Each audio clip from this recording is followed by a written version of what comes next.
వాక్యే రసనాయామై సంప్రాప్తిదా సకల భూమించకాన. ఏం చేసిందండి?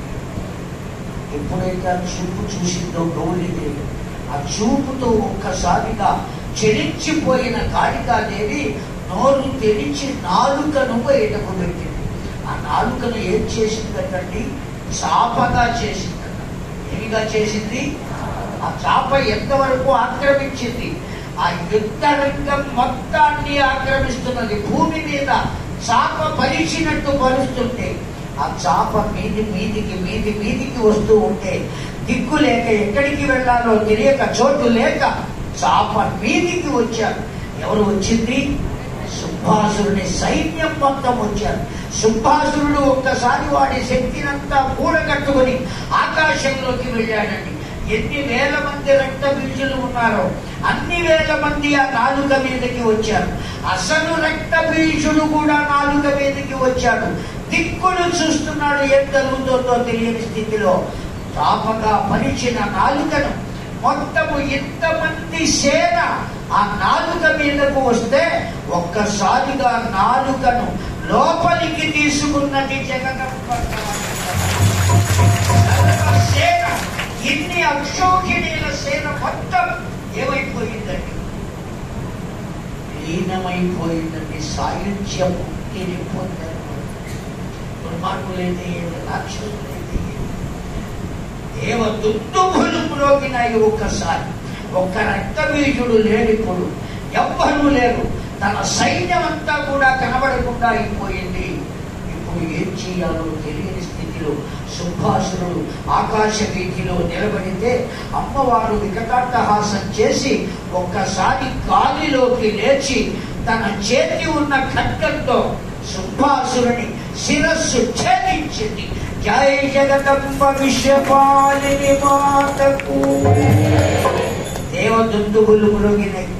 జయ హో జగన్మాత, జయ హో జగన్మాత, జయ హో జగన్మాత.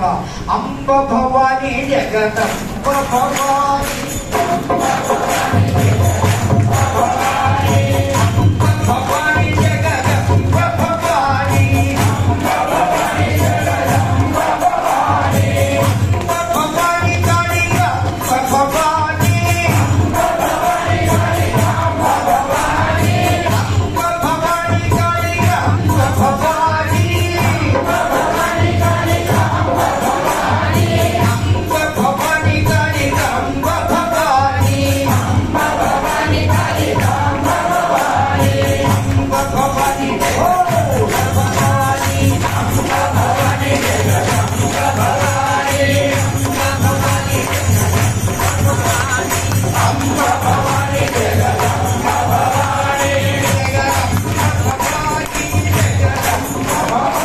భవాని, భవాని జగదంబ భవాని, భవాని జగదంబ భవాని, భవాని జగదంబ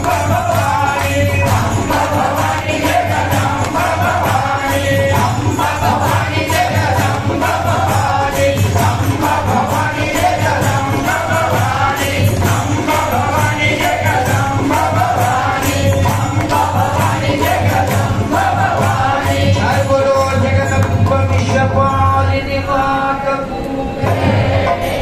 వర్తవర్తన్ని లోపలికి తీసుకున్నటువంటి కాళికాదేవి విలయ తాండవ నృత్యం చేస్తున్నదండి. వికటాట్టహాసం చేస్తున్నది. దిక్కులు పిక్కటిల్లుతున్నాయి. భూమి కదిలిపోవచ్చున్నది.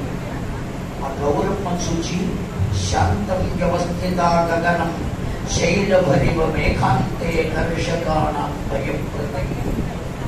అమ్మా, ఒక్కసారి శాంతపడు, లోకములన్నీ భయపడుతున్నాయి అని గౌరమ్మ ఎప్పుడైతే చెప్పిందో పరమ శాంత రూపాన్ని పొందింది కాళికాదేవి. దేవతలంగా కాళికాదేవికి, గౌరీదేవికి దివ్యమైనటువంటి నామస్మరణతో యోగాంతమును కల్పించారు అని చెప్పారు. మిగిలినటువంటి విషయాలను రేపు ఉదయం 9 గంటల 30 నిమిషాలు